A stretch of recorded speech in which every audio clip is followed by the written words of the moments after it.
한 6년 정도 된 것 같은데요. 여러분, 한국 영화 중에 곡성이라는 영화가 있었습니다. 보신 분이 계신가요? 저는 그 영화를 본 적이 없습니다.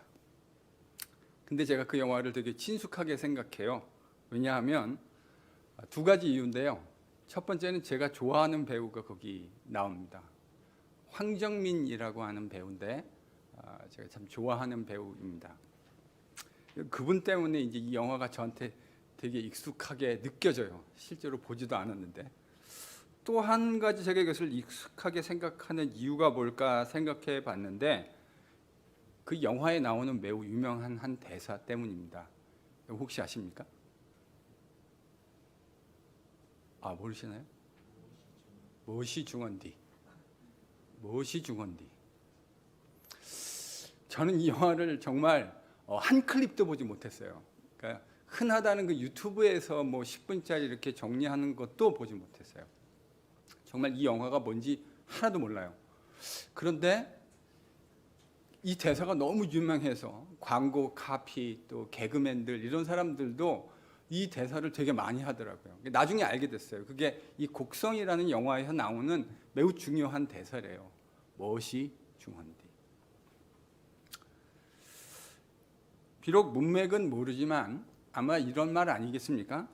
그 핵심이 뭔지 모르고 간혹 이런 분들 있을 수 있잖아요. 우리 주변에도 핵심이 있는데 그 핵심을 모르고 자다 일어나서 남의 다리 긁는 듯한 그런 안타까운 일들이 일어나는 상황들이 있겠죠.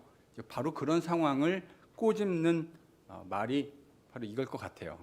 그 영화에서도 아마 뭐 이런 맥락에서 이 무엇이 중헌디라는 단어가 나오지 않을까 생각해 봅니다. 무엇이 중헌디. 오늘 본문을 보면요, 정말 이 이야기를 꼭 들어야 할 사람들이 등장합니다. 과연 무슨 얘기인가 함께 묵상해 보도록 하죠.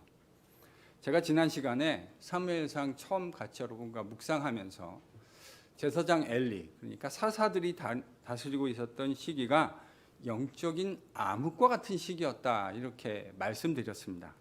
오늘 본문에는 그 시기가 왜 영적인 암흑기였는지를 적나라하게 보여주는 에피소드가 하나 등장합니다.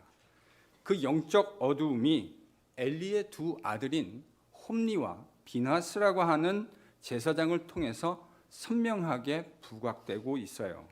먼저 본문 여러분 12절을 보면 이렇게 시작하죠. 엘리의 아들들의 행실이 어땠다고요? 나빴다. 엘리의 아들들의 행실이 나빴다. 사실 이 말은 의역에 가깝습니다. 사무엘상 저자가 사용한 말을 하면요, 이렇게 히브리 말인데 한번 들어보실래요? 브네이 엘리, 브네이 벨리알. 이게 지금 사무엘 저자가 쓴 그대로를 제가 지금 음력을 한 겁니다. 읽은 거예요. 직역하면 이렇게 말할 수 있을 것 같아요. 엘리의 아들들은 벨리알의 아들들이다. 이게 이제 사무엘서 저자가 쓴 말입니다. 사실은 엘리의 아들들이 벨리알의 아들들이다.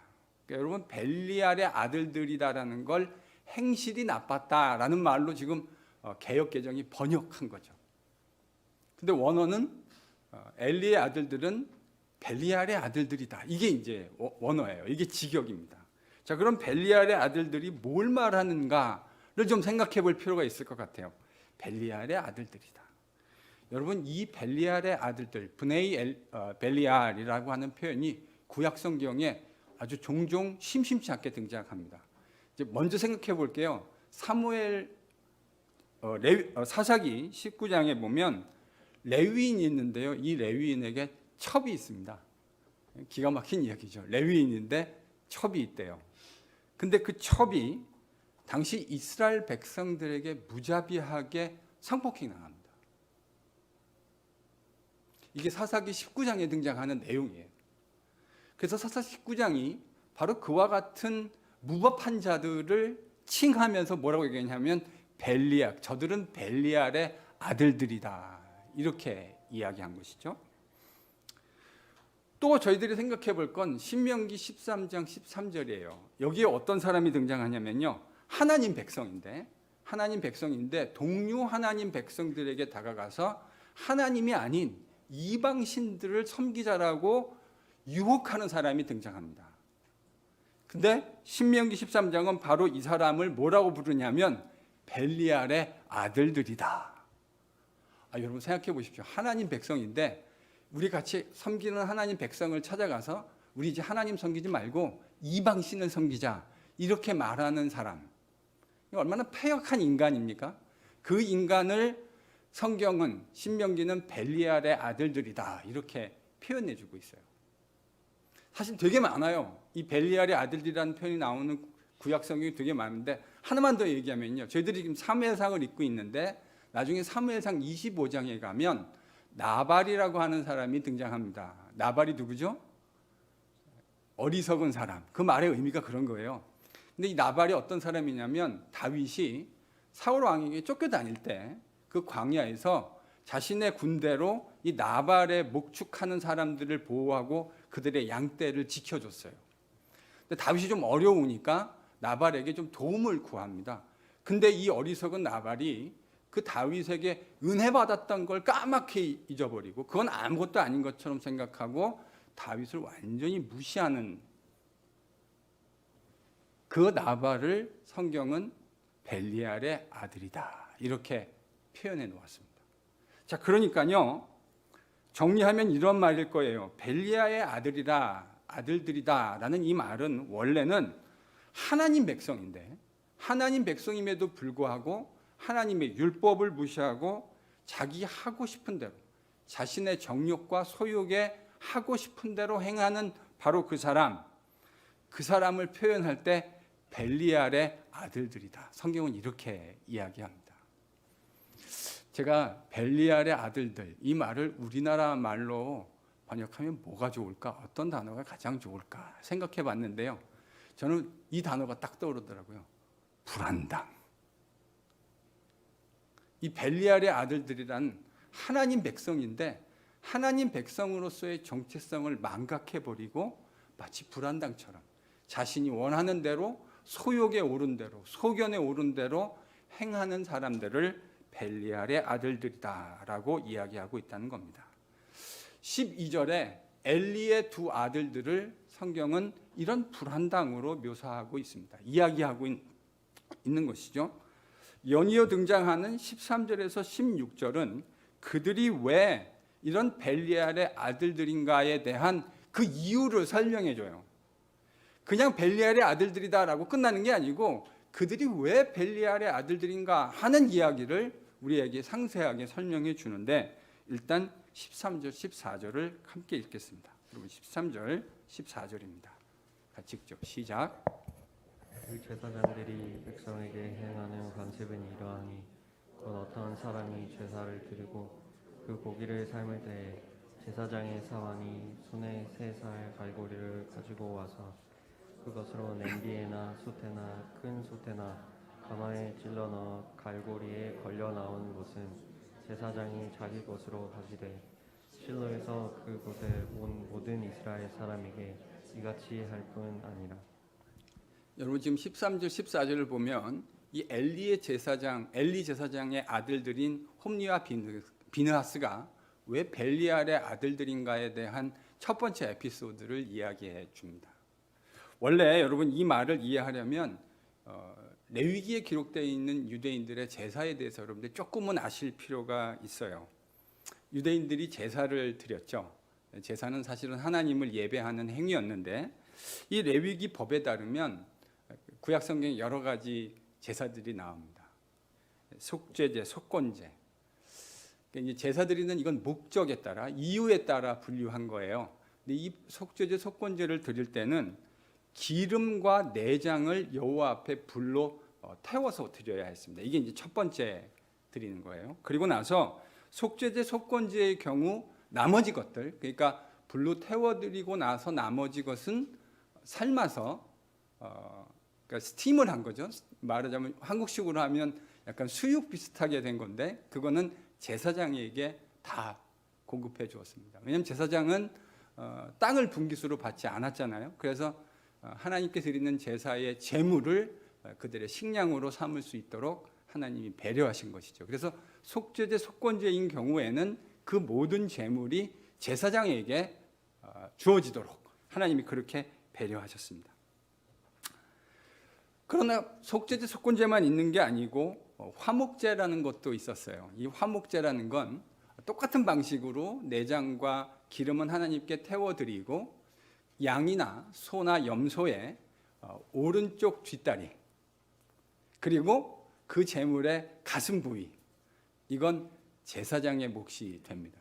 그리고 나머지 것들은 그 제사에 참여한 하나님의 백성들이 함께 나누어 먹을 수 있도록 하나님이 그렇게 화목제를 드리도록 규례를 정해 놓으셨어요. 그러니까 오늘 본문을 보면 이 상황은 아마도 화목제가 이루어지고 있는 상황인 것 같이 보여요. 그런데 레위기 법에 따르면 기름과 내장은 하나님 앞에 떼어드리고 나머지 것들을 속죄제, 속건제인 경우에는 제사장이 가질 수 있었고 일반 화목제인 경우에는 그 짐승의 오른쪽 뒷다리 그리고 가슴 부위는 제사장의 몫이 되는 것이고 나머지는 그 제사의 제의에 참여한 예배에 참여한 하나님 백성들이 그 제사를 드리고 난 후에 함께 그 고기를 나누면서 하나님 백성 된 것을 기뻐하고 기념하는 여러분 그러니까 먹는 것도 사실은 어떤 의미에서 큰 리추얼의 한 부분이 되어 있었던 것이죠. 근데 지금 엘리의 두 아들들이 종을 시켜가지고 어떤 일을 하고 있죠? 솥에 그 고기를 삶고 있는데 원래 여러분 정해진 그 부위만 제사장이 가지게 돼 있는 거잖아요. 근데 뭘 하고 있냐면 지금 삼비창을 하나 가지고 간 거예요. 그래서 가마솥 안에다가 쑤셔가지고 고기 걸리는 것, 그 모두를 자신들을 위해서 취했던 것이죠. 여러분 이건 명백하게 하나님이 규정해 놓으신 레위기 법 위반입니다. 하나님이 제정해 놓으신 규례와 법도가 있는데 그 규례와 법도를 무시해버리고 자신들이 원하는 대로 하나님은 화목제인 경우에 그 짐승의 오른쪽 뒷다리와 가슴 부위 살만 제사장에게 할당해 주시고 나머지는 그 제사 예배를 드리는 모든 백성들이 함께 여호와 하나님의 은혜를 기념하고 그 고기를 나누면서 하나님을 찬양하며 여러분 그 식사마저도 예배가 되게 하라고 하나님이 은혜를 베푸신 건데 이 패역한 제사장들이 지들이 원하는 것 삼지창 솥 안에다가 솥단지 안에다가 삼지창 찔러서 걸리는 것은 어떤 것인지 지들이 원하는 대로 가져갔다는 말입니다. 이게 이들이 벨리알의 아들들이라고 불려야 할 첫 번째 이유입니다. 이뿐만이 아니에요. 이 벨리알의 아들들이 행했던 두 번째 에피소드가 15절 16절에 기록되어 있습니다. 다음과 같이 기록되어 있는데 함께 읽겠습니다. 15절 16절입니다. 같이 읽죠. 시작. 기름을 태우기도 전에도 제사장의 서원이 와서 제사 드리는 사람에게 이르기를 제사장에게 구워드릴 고기를 내라. 그가 내게 삶은 고기를 원하지 아니하고 날 것을 원하신다 하다가 그 사람이 감히 이르기를 반드시 먼저 기름을 태우매 내 마음에 원하는 대로 가지라 하면 그가 말하기를 아니라 지금 내게 내라. 그렇지 아니하면 내가 억지로 빼앗으리라 하였습니다. 여러분 지금 이 두 번째 에피소드에서 엘리의 아들들이 행하는 내용들이 참 가관입니다. 원래 제사를 드리는 순서가 이래요. 그러니까 화제, 그러니까 제사 드리는 방식, 아까 속죄제, 속건제, 화목제 이거는 제사를 드리는 목적에 따른 분리예요. 근데 제사를 드리는 방식도 여러 가지가 있거든요.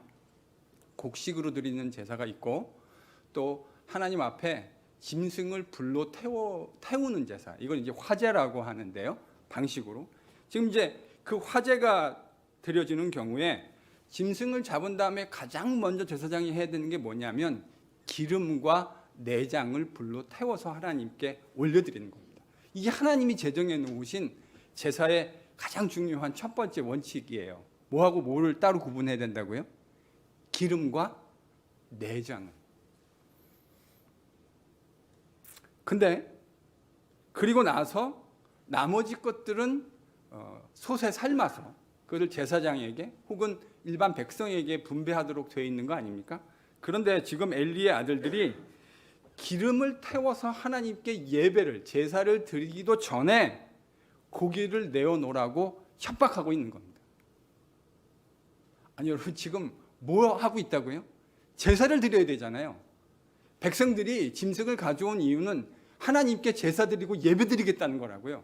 근데 제사 드리고 예배 드리겠다고 하는 백성들 앞에서 지금 기름 내장 이거 걷어내기도 전에 생고기 달라는 거예요. 생고기. 16절을 보면 이들의 이런 불안당 같은 태도에 대해서 이의를 제기하는 하나님 백성이 등장합니다. 뭐라고 얘기하냐면 그렇게 하면 안 됩니다. 아니라 먼저 기름을 하나님께 태워드리고 그리고 당신이 필요한 부분을 법도에 따라 가져가시면 됩니다. 여러분 이런 말이 무슨 말이죠? 이치에 합당한 말. 하나님 규례대로 너무 당연한, 그러니까 일반 백성들이 지금 하나님의 규례를 정확하게 알고 있는 거예요. 그런데 제사장이 그 말을 듣습니까? 안 들어요. 그는 이 일반 백성들의 말에 관심도 없어요. 아니다, 지금 내라. 그렇지 않으면 내가 억지로 완력을 사용해서 빼앗아 가겠다. 무지막지한 이야기입니다. 막무가내인 거죠. 지금요, 엘리의 두 아들이 보여주는 이 두 가지 짤막한 에피소드 안에는 두 가지 큰 문제점이 있습니다. 첫 번째는 이들이 제사장이잖아요. 백성들과 함께 하나님께 제사를 드리고 예배를 드려야 하는, 그것을 인도해야 하는 제사장인데 이 제사장의 마음에, 이 제사장들의 마음 속에 하나님이 전혀 감지되지 않아요. 여러분은 느껴지세요? 이 엘리의 두 아들의 이런 태도 안에서 하나님을 예배하고 그분께 제사드리겠다, 합당하게 제사드리겠다 하는 마음이 느껴지십니까? 저는 느껴지지 않아요. 이들의 마음 속에 지금 하나님께 제사드리고 예배드리는 상황인데 하나님께 예배드리겠다라는 마음이 전혀 느껴지지 않아요. 여러분 하나님은 특별히 구약시대에는 당신이 정해놓으신 방식으로 예배하라고 하셨어요. 우리가 우리 마음대로 우리 멋대로 하나님께 예배드리는 것이 아니에요. 하나님이 정해놓으신 규례와 법도를 좇아서 그분이 원하시는 방식대로 예배드려야 하는 것이죠. 그 과정과 절차를 따르는 것, 이것은 매우 중요한 일이었어요. 하나님은 물론 우리가요, 어떨 때 우리는 이런 거 한 번도 해본 일이 없어요. 우리는 속죄제가 뭔지도 모르고 속건제가 뭔지도 모르고 번제, 화목제 한 번도 드려본 일이 없습니다. 그래서 뭐 굳이 이렇게 걸구작스럽게 많이 제사를 드려야 하나라고 쉽게 생각하실 수도 있어요. 때때로 그 제사 뒤에 있는 하나님의 깊은 뜻을 다 헤아리는 것도 쉬운 일이 아닐 수 있다고 생각해요. 그러나 중요한 것, 하나님이 그렇게 제정해 놓으셨다면 거기에는 분명한 이유가 있는 것이죠. 때로는 우리가 그것을 잘 이해하지 못한다 하더라도 하나님의 뜻이, 섭리가 그 안에 있는 거예요. 내가 이해 못했기 때문에 그렇게 해도 좋고 그렇게 하지 않아도 괜찮다고 말할 수 없다는 말입니다. 반드시 그분이 제정해 놓으신 대로 해야 돼요.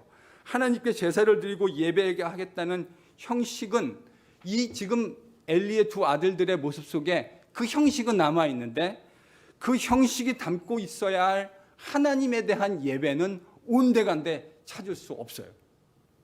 저는 이 본문을 묵상하며 엘리의 아들들이 하나님께 제사드리고 예배드리겠다고 하는 마음을 단 1도 감지해낼 수가 없어요. 이게 이들의 제사의 가장 펀더멘탈한 프로블럼이에요.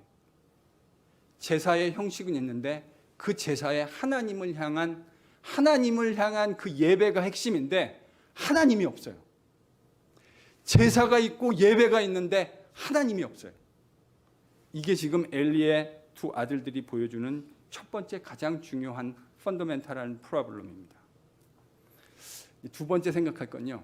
그들이 지금 두 번째 에피소드에 와서 원래 이 스팀된 거, 그러니까 한국으로 치면 수육인 거잖아요. 물에다가 삶아서 고기를 가져가는 거. 이게 이제 수육인데 그것도 나름대로 꽤 맛있죠. 여러분은 별로 수육 안 좋아하시는군요. 저는 수육 좋아해요. 좀 맛있는 것 같아요. 담백한 그런 맛이 있어요. 근데 이 엘리 제사장들이 지금 뭘 달라 그러죠? 수육 말고 생고기요. 생고기 내놓으라는 거예요. 그러니까 이건 지금 하나님께 예배 드리기 전에 생고기, 지금 고기를 잡았는데 고기 잘라서 내놓으라는 거예요. 그러니까 이 말은 하나님께 예배 드리기 전에 고기, 자기 몫을 달라고 이야기하고 있는 겁니다. 제가 질문해 볼까요? 여러분, 제가 이거 이제 묵상하면서 이렇게 질문해 봤어요. 엘리의 두 아들은 왜 생고기를 달라고 그랬을까요?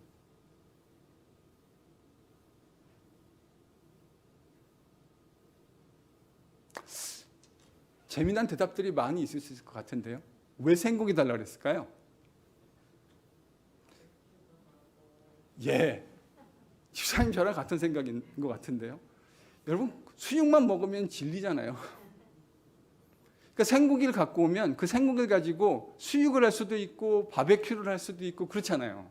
근데 여러분, 이 생고기를 달라는 말 속에는 뭐가 함의가 되어 있는 거냐면요, 기름도 지방도 달라는 겁니다. 우리 미국에서 여러 오케이전이 있을 때마다 바베큐 참 많이 합니다. 그렇죠? 제가요 하이웨이를 탁 타고 나와가지고 이렇게 로컬에 딱 나오면 미국 대부분의 그 로컬에 뭐가 있냐면 맥도날드, 버거킹 이런 것들이 다 있어요. 근데 저녁 시간 되면요 일부러 그 화덕에다가 그 뚜껑을 열어가지고 옆에 지나가면 벌써 한 0.5마일만 되면 그 냄새가 그 고기 기름 타는 냄새가 끝내줍니다. 우리 주변에 살고 있는 이웃들이 어떤 오케이전에 바베큐 하면 그 팻 타는 냄새요. 차코나 그릴에 팻 타는 냄새가 얼마나 기가 막힙니까? 왜 생고기 달라고 그랬을까요? 여러분, 고기는요, 제사장이 갖는 고기는 살코기인데요. 지금 원래 제사장이 고기를 제사 드리고만 먹는 건 아니지 않습니까? 제사 드릴 때도 먹지만 제사 드리지 않고 일반 식사로도 먹을 수 있잖아요. 그러면 삶아지지 않은 이 팻이 있는 고기를 여러분, 하나님이 지방을 하나도 못 먹게 만든 게 아니에요. 그건 제사 드리는 거에 한해서 그렇다는 거예요. 일반적으로 우리가 도축한 거는 기름도 먹을 수 있잖아요. 여러분, 고기가 살코기만 먹으면 맛있습니까? 아니면 기름이 붙어 있는 게 맛있습니까? 이건 질문하는 게 어리석은 질문이에요. 제가 한국에 있을 때요, 외국 사람들이 친구들이 여럿 있었어요. 제가 한 번은 한국 삼겹살을 사주겠다고 데려갔더니 처음에 딱 앉혀가지고 이렇게 보여주니까 이 미국식이 생각하는 거죠. 이거 베이컨인데 이 로우 베이컨이잖아요. 이거를 이렇게 먹냐 그러면서 일단 되게 안 좋아하더라고요. 그래서 제가 일단 잡숴봐. 그래가지고 상추를 싸고 삼겹살을 구워가지고 거기다가 장 찍어서 마늘 구워가지고 이 친구들이 저만 만나면 강택 언제 삼겹살 먹으러 가냐. 이게 안 먹어봐서 그렇죠. 일단 한번 먹어보고 나면 이 육고기 안에 지방이 있는 것이 얼마나 맛있고 그 지방을 불에 태워서 먹는 게 얼마나 맛있는지 깨닫게 되는 것이죠. 저는 엘리의 두 아들들이 그걸 알았을 거라고 생각하는 거죠. 그게 합리적인 이유일 것 같아요. 왜 이렇게 말도 안 되는 요청을 했을까? 스테이크 맛을 아는 거죠. 그 불에다 구운 팻을 태워서 같이 먹었을 때 그 감칠맛과 그 팻의 맛이 얼마나 맛있는지를 아는 거죠. 근데 문제는 우리한테는 이게 너무 잘 이해가 되는데요. 심각한 문제는 여기 있어요. 우리같이 제사를 안 드렸던 이방인들한테는 이 이야기가 하나도 와닿지 않아요. 그런데 유대인들한테는 이게 매우 심각한 이야기가 됩니다. 왜냐? 레위기 7장 23절에서 25절 말씀 때문입니다. 레위기 7장 23절에서 25절 함께 같이 읽겠습니다. 여기 슬라이드 있습니다. 같이 읽을까요? 어떤 이야기가 있나? 시작. 이스라엘 자손에게 말하여 이르라. 너희는 소나 양이나 염소의 기름을 먹지 말 것이요 스스로 죽은 것의 기름이나 짐승에게 찢긴 것의 기름은 다른 데에 쓰려니와 결단코 먹지는 말지니라. 사람이 여호와께 화제로 드리는 제물의 기름을 먹으면 그 먹는 자는 자기 백성 중에서 끊어지리라. 여러분, 이게요 하나님이 모세를 통해서 그의 언약 백성 이스라엘에게 주신 규례예요. 하나님 뭐라 그러셨죠? 23절에 소나 양과 염소를 하나님께 제사를 드릴 때 딴 건 다 먹어도 좋다는 거예요. 근데 뭐는 먹지 말라는 거죠? 기름이요. 기름과 내장. 레위기 율법을 생각해 보면 이게 전체적으로 그리면 기름과 내장입니다. 왜 먹지 말라 하시는 거죠? 기름과 내장은 하나님의 것이에요. 제사를 드릴 때 살코기 좋은 거 단백질 너희들 많이 먹어라. 그러니까 정해놓은 그 규례에 따라서 속죄대 속건제인 경우에는 제사장이 그것을 다 주고 화목제인 경우에는 소나 양이나 염소의 오른쪽 뒷다리 그것은 제사장 그리고 가슴 부위는 제사장에게 주지만 나머지는 백성들이 함께 화목하게 서로 둘러앉아서 은혜를 베푸신 하나님을 기억하며 나눠 먹어라. 이게 하나님이 화목제 규례입니다. 내장과 기름은 온전히 여호와의 것이다. 저는 이 말씀을 묵상하면요, 창세기에서 하나님이 에덴을 허락하시고 아담과 하와에게 허락하셨던 그 장면이 떠올라요. 하나님이 에덴에 있는 모든 실과, 여러분 이 이야기를 읽을 때 기독교인들이 갖는 착각과 오해가 있어요. 동산 중앙에 이 실과, 여호와께서 금하신 실과만 있다고 사람들이 생각해요. 아니에요. 그거는 실질적인 그림이 아니에요.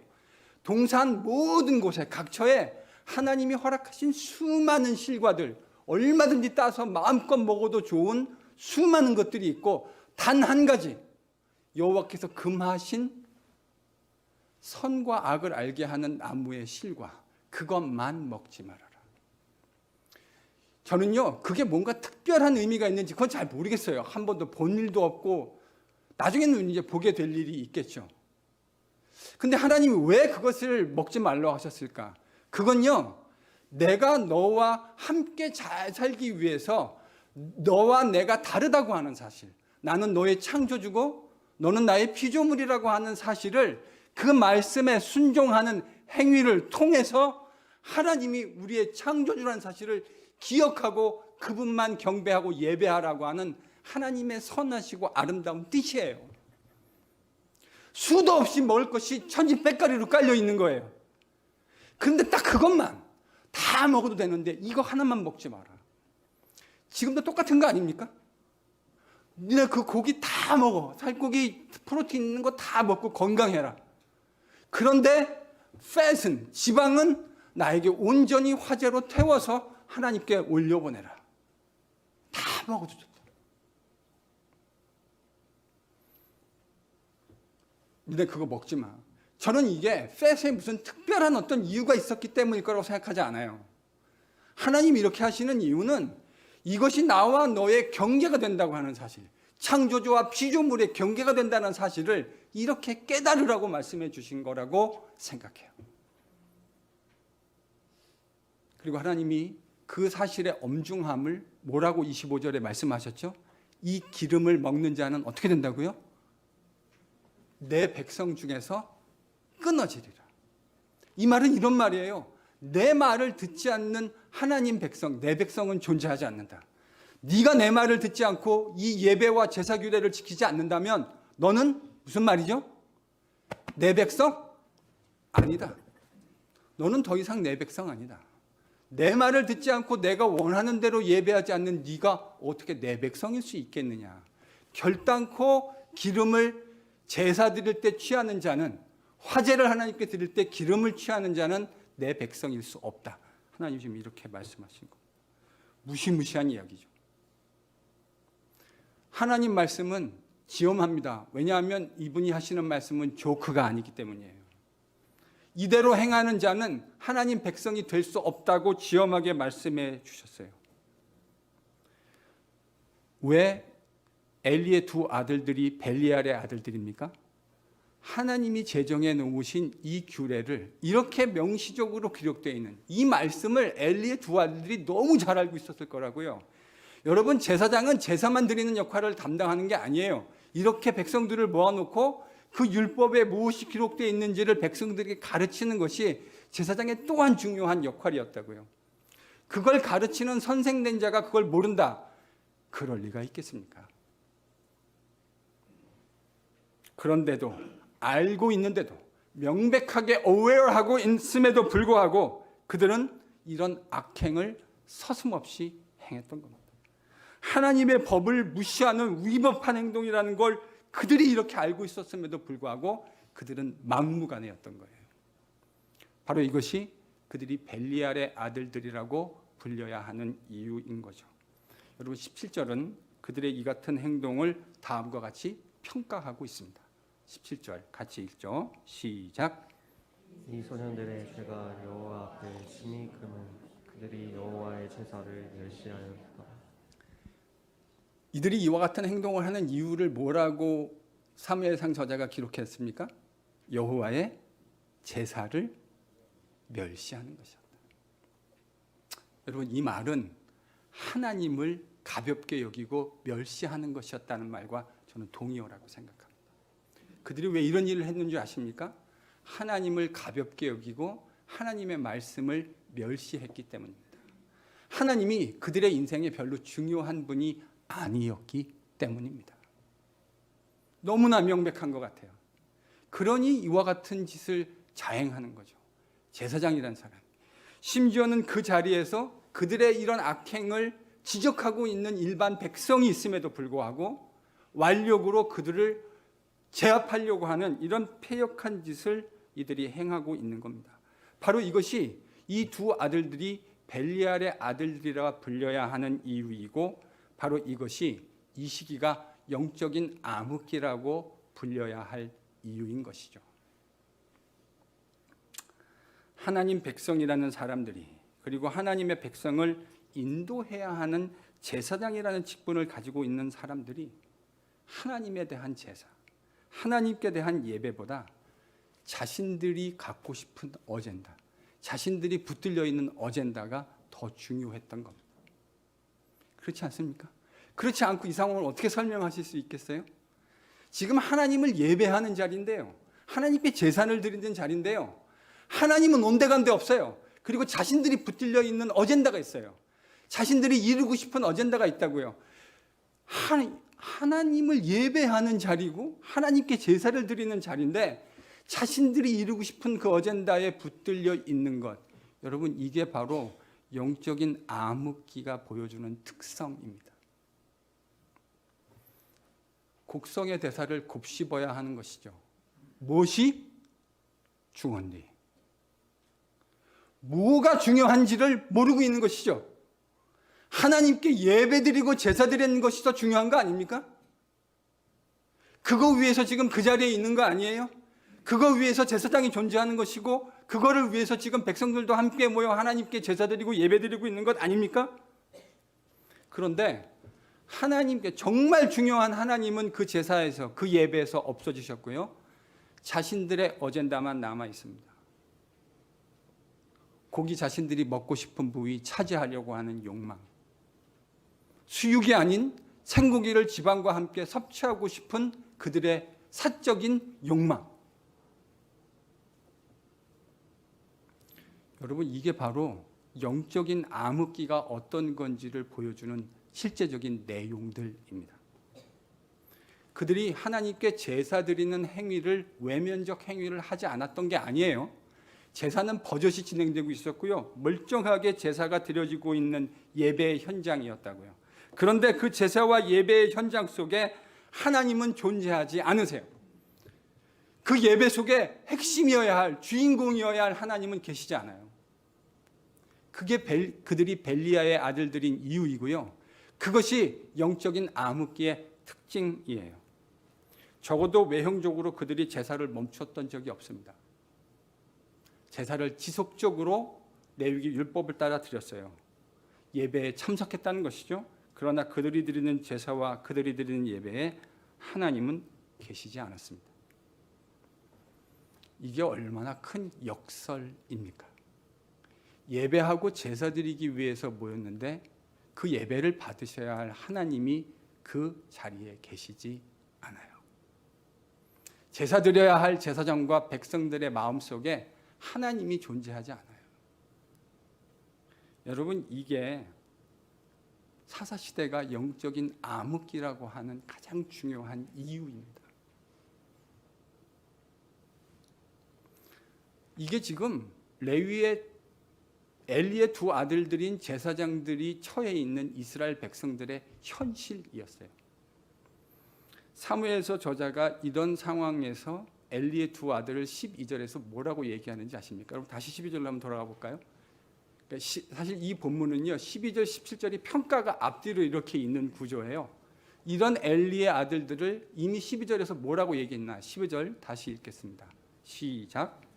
이의 아들들은 행실이 나가 여호와를 알지 못하더라.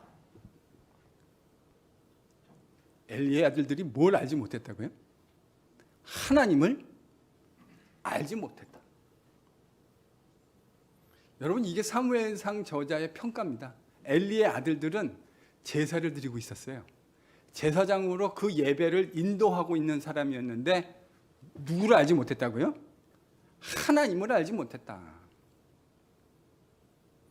그들은 예배 인도자고 제사를 집전해야 하는 제사장인데 하나님을 모르고 있는 사람들이었습니다. 하나님을 예배하는 자리에서 하나님을 모르고 있는 제사장. 그러니 하나님에 대한 생각이 없을 수밖에 없죠. 하나님께 어떻게 제사 드리고 예배 드려야 하는가에 대한 생각이 그들의 머리와 마음 속에 존재하지 않죠. 그런 룸이 없는 것이죠.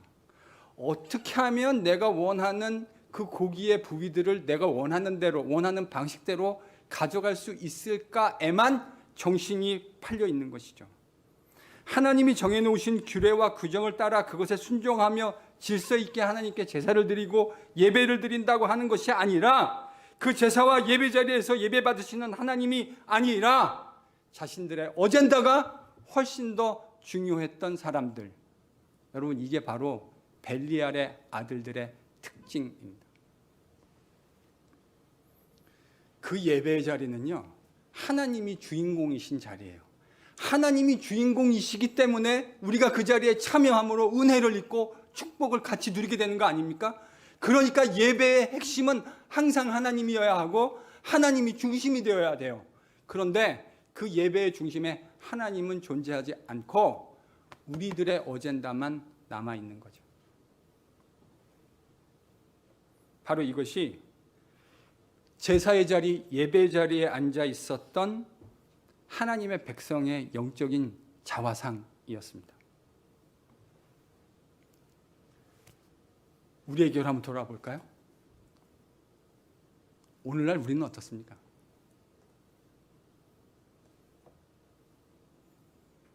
여러분의 예배는 안녕하십니까?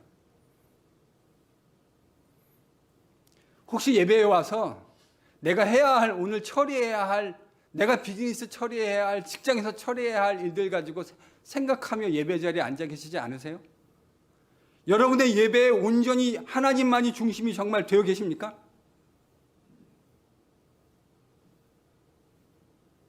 빨리 대충 집어치우고 골프나 치러 가야 되는데 오늘 라운딩 약속해놨는데 예배 빨리 끝나라. 오늘따라 목사는 설교 왜 이렇게 길게 하냐? 혹시 그러고 앉아 계시지 않으세요? 여러분 그게 바로 벨리알의 아들들의 특징이라는 사실을 기억하셔야 합니다. 성경은 그런 사람을 보고 벨리알의 아들들이라고 얘기해요. 저는 오늘날 우리가 살고 있는 이민교회의 현실도 이 말씀의 관점에서 정말 깊숙하게 비춰봐야 할 거라고 생각합니다. 정말 내 예배가 주님 앞에서 잘 드려지고 있는 것인가? 내 예배의 중심에 정말 하나님이 계시는가? 아니면 패역한 이스라엘 벨리알의 아들들처럼 나는 이 예배마저도 내 어젠다를 위해서 이용하려고 들지는 않는가? 여러분 심각하게 여러분에게 질문해 보셔야 돼요. 이 유혹이 엘리의 두 아들들에게만 해당하는 유혹이라고 생각하십니까? 제가 지난 한 달 동안 이민교회에 있는 EM 목회자들하고 만날 수 있는 기회가 되게 많았어요. EM 목사님들 또 이제 저희랑 똑같은 교단은 아니지만 PCA 교단은 아니지만 저희랑 거의 신학적으로도 동일하고 같은 형제 교회라고 할 수 있는 그 교단에 있는 EM 목사님들 만나서 교제할 수 있는 시간이 있었습니다. 근데 제가 그분들과 이야기하면서 요즘 EM들이 어떤 고민을 하고 있는지를 그들의 언어로 들을 수 있었어요.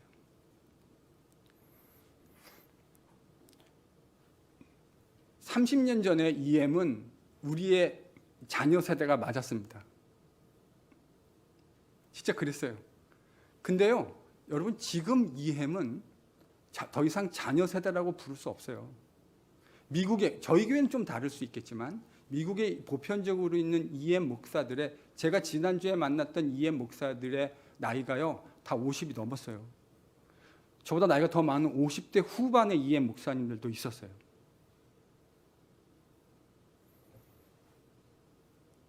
(50대) 후반의 목사를 여기서 자녀라고 부르실 수 있는 분이 우리 교회에 지금 몇 분이나 계실까요? 나이가 60이 된 EM 목사를 자녀라고 부를 수 있는 분이 몇 분이나 계십니까? 여기 계신 분들 중에 여러분보다 나이가 더 많은 사람들이 이제 EM의 목사들이에요. 그들이 KM 교회를 보면서 어떤 생각을 하고 있는지 아십니까? EM 목사들이요, KM 교회가 지긋지긋하다는 거예요. 자기네들은 더 이상 KM하고 갇히고 싶지 않다는 거예요.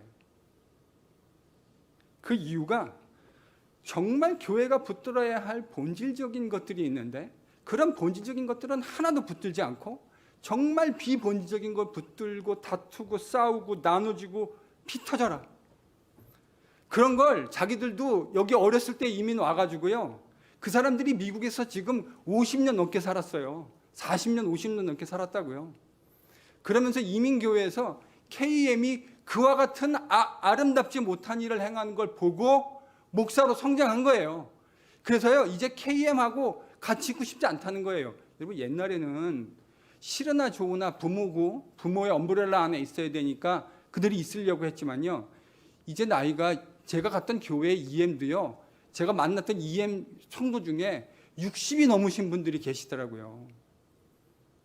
전에는 financially capable 하지 않았어요. 그래서 싫든 좋든 어쩔 수 없이 엄브렐라 안에 있었어요. 이제는 여러분 그런 시대가 지났습니다. EM이 KM하고 갖고 싶지 않대요. 여러분, 돈도 우리보다 더 잘 벌어요. 이제 EM들이 financially capable 하다고요. 그들이 프로페셔널들이 많아요. 근데 뭐가 아쉽다고 맨날 본질이 아닌 거 가지고 붙들고 다투고 싸우고 갈라지고. 제가 EM 목사라도 안 있고 싶을 것 같아요, 정직하게. 물론 제가 이런 얘기를 한다는 게 EM이 다 성숙했다, 이거 전혀 아닙니다. 제가 EM 안에도 연약한 부분이 있다는 걸 제가 잘 알고 있어요. 근데 이거예요. 그럼에도 불구하고 그들이 EM 목사들이 하는 그 말을 제가 정직하게 부인할 수가 없어요. 그게 사실이거든요.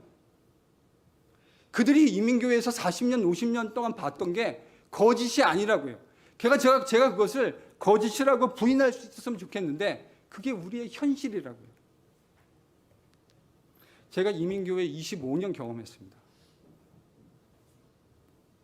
제가 직간접적으로 이런 이야기, 지금 이민교회 EM 목사들이 하고 있는 이 이야기를 제가 정말 많이 봤어요.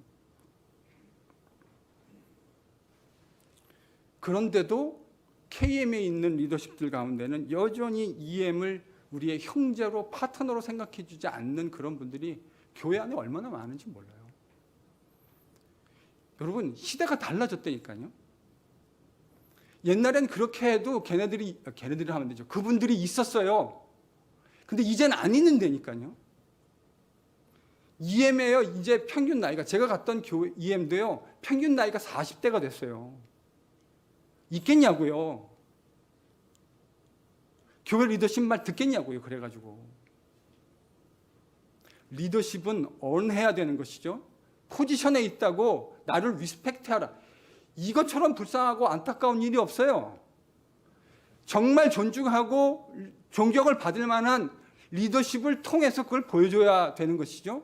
그래야 EM들이 보면서 KM과 같이 있을 수 있겠구나 생각하는 거예요. 이뿐만이 아니죠. 여러분, 이민교회에서 장로 세우고 집사 세울 때마다 이민교회가 겪는 홍역을 여러분 생각해 보십시오. 왜 이런 일들이 일어날까요? 물론 겉으로는 대외적으로는 이렇게 얘기합니다. 명분, 절차, 정의.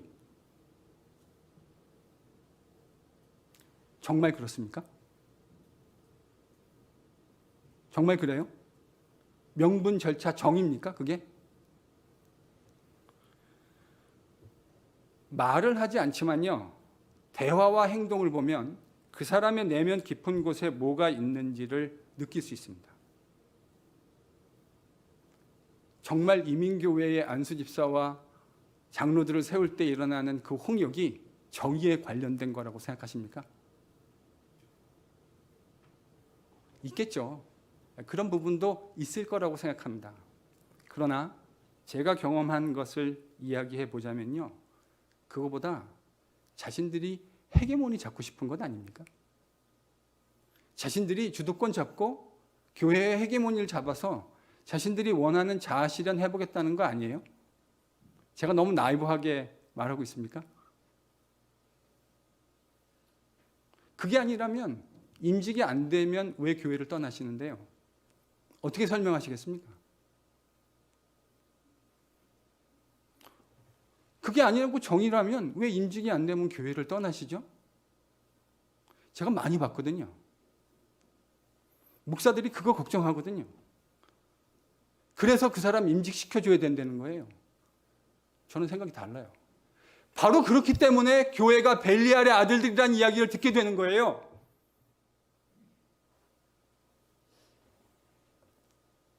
아니 그러면 임직이 뽑히지 못한 사람이 정말 정의로운 이야기라면 임직에 뽑히지 못한 사람은 왜 교회를 떠나십니까?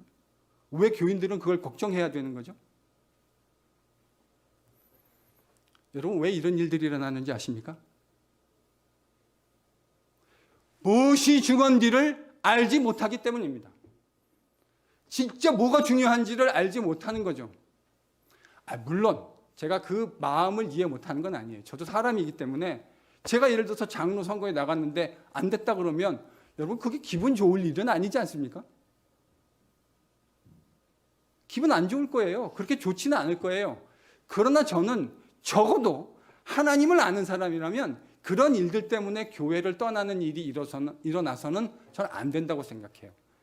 만약에 그것 때문에 교회를 떠나겠다 생각을 하신다면 여러분은 진짜 질문해 보셔야 돼요. 내가 진짜 하나님을 알고 있는 건가? 난 진짜 하나님을 섬기고 있는 것이 맞는 건가? 여러분 이 이야기가 상식적인 이야기 아닙니까? 이 상식적인 이야기가 왜 안 되고 있을까요? 그건요, 여러분의 마음의 깊은 곳을 스스로 설치해 보세요. 내가 진정으로 원하는 것이 하나님인지 아니면 그 다른 어떤 내 어젠다가 있는지를 스스로 점검해 보셔야 한다는 말입니다. 여러분 이런 일들이 벌어지면요, 예배 현장에 있기는 하지만 예배 드리고 있는 것이 아닙니다. 이런 일들이 일어나면 예배 현장에 있지만 하나님을 얼마든지 알지 못하는 것일 수 있다는 사실을 기억해야 합니다. 예배 현장에 있지만 실상은 하나님을 예배하고 있지 않은 것이죠. 왜 이런 일이 일어납니까? 진짜 중요한 것이 뭔지를 잘 알지 못하기 때문입니다. 저는 제가 일반 성도였다면, 제가 임직이 안 됐다면 그것이 기쁜 일은 아니겠지만 하나님께서 나를 장로의 직분으로 감당하기에는 네가 아직 더 많은 수양이 필요하고 더 많은 훈련이 필요하다고 하시는 말씀인 줄 알고, 그것이 노일 수도 있고 난 예시일 수도 있으니 난 예시라고 판단되어진다면 더 겸손히 있는 자리에서 성도들을 섬기는 모습으로 살아가야 할 것이고, 그리고 그 섬기는 모습을 통해서 성도들로부터 지지와 존경과 사랑을 얻어서 하나님의 공동체에 적법한 방식으로 세워지는 것이 맞을 것이고, 그렇게 했는데도 하나님이 혹 나를 세워주시지 않는다면 나는 장로가 아닌 하나님 백성의 일반 성도로도 얼마든지 하나님을 아름답게 섬길 수 있다고 생각하는 것이 하나님 백성다운 모습 아닙니까? 여러분 그게 진짜 하나님 백성 아니에요?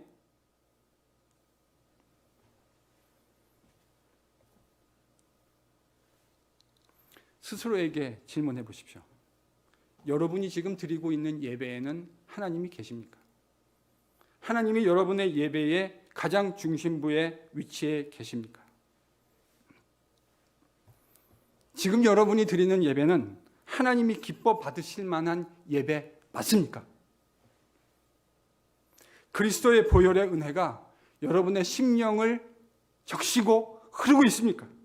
내가 이 자리에 참석할 수 없는 죄인이었는데 주님의 은혜와 거부할 수 없는 그 사랑 때문에 내가 이 자리에서 삼위일체 하나님, 이 세상을 창조하시고 구속하신 그 하나님을 예배하는 기쁨과 은혜를 누리고 있다는 사실을 다시금 기억해내실 수 있는 은혜가 임하기를 축원합니다. 하나님께서 LGPC 가운데 무엇이 중요한지, 진짜 뭐가 중요한지를 제대로 알고 있는 하나님의 신실한 사람들을 세워내실 수 있기를 축원합니다. 그리고 그들을 통해 하나님의 새로운 일이 이 교회 가운데 아름답게 이루어질 수 있기를 간절히 축원합니다.